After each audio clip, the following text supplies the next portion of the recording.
The prospects look really bright for lasting peace between government and the insurgents, whose numbers exploded during the reign of President Marcos Sr.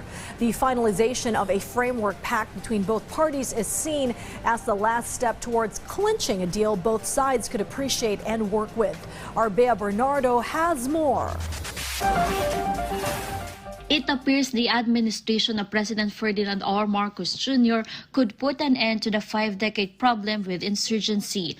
The Office of the Presidential Advisor on Peace, Reconciliation and Unity is confident the agreement signed by the government and the National Democratic Front of the Philippines, the political wing of the Communist Party of the Philippines, will bear good results. According to Presidential Advisor on Peace Process Secretary Carlito Galvez, the Oslo Joint Communique paved the way for the government and the NDFP to establish an even deeper relationship that gives more hope for the country.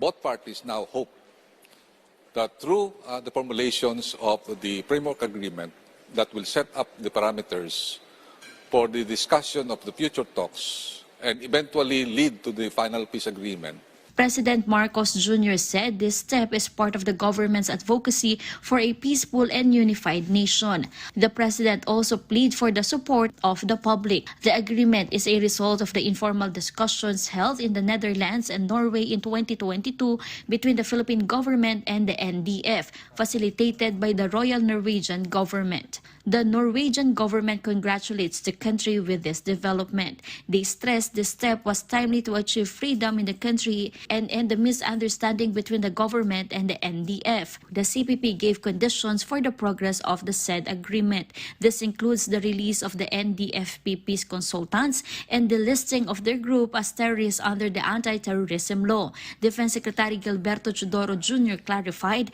the new agreement cannot be considered a resumption of the previous peace talks. These are exploratory talks. There are no formal peace talks yet.